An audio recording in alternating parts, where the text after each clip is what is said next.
The quantities of heat required to rise the temperature of two solid copper spheres of radii R1 and R2. Here R1 equals to 1.5 R2. Throw 1 Kelvin R in the ratio. So ikkada heat required formula ఏంటిది మనకు general గా delta Q that is equals to M S delta T. The quantities of heat required to raise the temperature of two solid copper spheres అంటే same spares ఉన్నాయి కాబట్టి ఇక్కడ specific heat capacity అనేది ఏమవుతుంది same అవుతుంది. So change in temperature కూడా throw 1 kelvin అన్నాడు కాబట్టి టెంపరేచర్ కూడా సేమ్ అవుతుంది. సో ఏది డిఫర్ అవుతుంది, మాస్ అనేది డిఫర్ అవుతుంది. సో మాస్ని రిలేట్ చేసుకుంటాం. సో దీని నుంచి మనకి ఈక్వేషన్ రాసుకోవచ్చు. కాకపోతే మనకు తెలుసు మాస్ అంటే ఏంటిది, density into volume. So density volume అంటే ఎంత స్పేర్ది 4/3 by R cube and density. So దీని నుంచి రేషియో పాయింట్ ఆఫ్ వ్యూ రాసుకుంటే delta Q1 by delta Q2 that is equals to mass point of వ్యూలో మనం ఇది రాసుకోవాలి.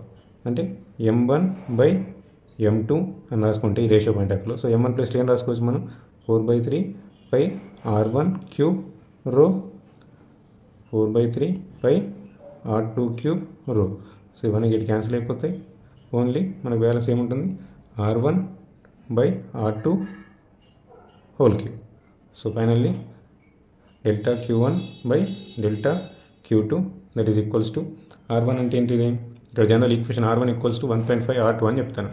సో R2 అనేది 1 అనుకుంటే R1 అనేది ఏమవుతుంది 1.5 టైమ్స్ ఆఫ్ R2. ఇది 1 అనుకుంటే ఇది ఏం కావాలి 1.5 కావాలి. So whole cube. సో 1.5 నేను రాసుకోవచ్చు 15/10 whole cube. So 5 3s are 5 2s are. So 3 cube and divided by 2 cube. 3 cube ఎంత 27, 2 cube ఎంత 8. సో అడుగుతున్నది ఏంటిది, రెండు కాపర్ స్పేర్స్ వాటి యొక్క రేడియస్ R1 అన్న R2 అని అనుకుంటే వాటి యొక్క టెంపరేచర్ 1K రైజ్ చేయడానికి వాటికి ఎంత హీట్స్ ఇవ్వాలో వాటి యొక్క రేషియోస్ అడుగుతున్నాడు. సో మనకి ఎంత వచ్చింది 27/8. సో 3.